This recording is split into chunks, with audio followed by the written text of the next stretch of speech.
Mesdames, Messieurs, merci de nous rejoindre sur CAM News 24 pour cette autre édition d'information, l'essentiel de l'actualité. En ouverture de cette édition, la politique direction extrême nord, où plus de 700 militants du MDR rejoignent les rangs du RDPC. Ils ont été officiellement accueillis au cours des meetings tenus ce week-end dans l'arrondissement de Diguilao et le canton de Barlan. Le respect des textes du parti RDPC a été prescrit aux nouveaux venus par le ministre Taïga de l'élevage, des pêches et des industries animales, par ailleurs personnalité ressources du parti au pouvoir dans le Mayokani-Est.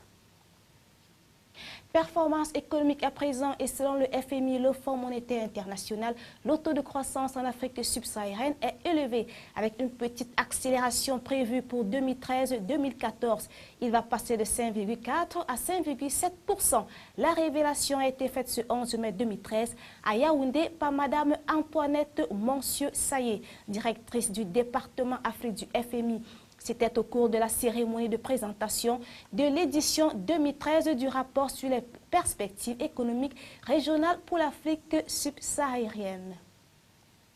Journée internationale de la famille, l'événement c'est le 15 mai prochain et déjà en prélude à cette journée, 149 mariages collectifs viennent d'être célébrés à Yaoundé. L'officialisation de ces couples en union libre estimée à des décennies est l'initiative du ministère de la promotion de la femme et de la famille en partenariat avec l'Union islamique pour la promotion du mariage.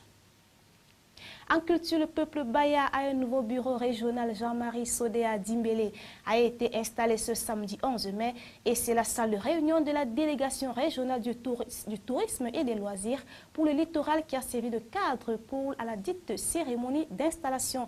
Le président Moïnam du littoral et du sud-ouest a invité ses frères et sœurs Moïnam à la mise en commun des valeurs intègres afin de promouvoir la discipline du peuple Baya. À présent, le Sud pour parler religion avec la crise à l'église presbytérienne camerounaise orthodoxe. L'ouvrage intitulé « Les psychodrames consécutifs au boycott des décisions de la Cour suprême par l'État du Cameroun » est à la rescousse de cette église déchirée par des conflits internes nourris par des égoïsmes démesurés des responsables. La présentation de cet ouvrage par son auteur Jean-Magloire Laté vient d'avoir lieu dans une paroisse à Ebolova. Cette brochure préfacée par Mathias Oonangini et postfacée par Charles Ateba Eune fait un plaidoyer soutenu pour une sortie de crise qui passe par l'exécution de la décision de la Cour suprême stipulant la réouverture de la paroisse d'Ekounou à Yaoundé fermée depuis quelques mois. Prenons à présent les nouvelles au-delà des frontières camerounaises avec les confrères de l'agence France Presse. La Turquie accuse Damas après le double attentat qui a fait 46 morts près de la frontière syrienne. Selon Ankara, les 9 personnes interpellées appartiennent à une organisation terroriste en lien avec le renseignement syrien, ce que dément le régime d'Assad. De leur côté, la presse turque et l'opposition mettent en cause l'accueil de 400 000 réfugiés syriens et la politique de soutien à la rébellion. Un deuxième cas d'infection par le coronavirus confirmé en France. Il s'agit du voisin de chambre du premier malade qui était rentré de Dubaï porteur des symptômes de ce nouveau virus. Ce deuxième patient a été transféré en réanimation après une aggravation de son état, mais les médecins se veulent rassurants sur la transmission d'homme à homme, plus rare que dans le cas du SRAS. Le retour d'un ancien Premier ministre à la tête du Pakistan, le parti de Nawaz Sharif est le grand vainqueur des législatives de samedi devant celui de la star du cricket Imran Khan. La participation estimée à près de 60% montre l'enthousiasme des Pakistanais pour ce scrutin malgré les attentats. Nawaz Sharif se prépare maintenant à former un gouvernement de coalition qui devra en priorité s'atteler au problème de la rébellion talibane. Première prise de position du pape François contre l'avortement. Le pontife s'est prononcé pour la protection juridique de l'embryon dès le premier instant de son existence et pour la sacralité de la vie.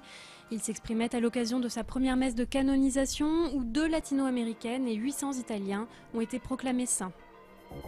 Toujours là pour créer la polémique, les Femen ont nargué des manifestants d'extrême droite qui rendaient hommage à Jeanne d'Arc à Paris. Les militantes féministes sont apparues seins nus sur un balcon au-dessus de la statue de la Pucelle. Elles ont dû être évacuées par les pompiers sous les huées et les insultes.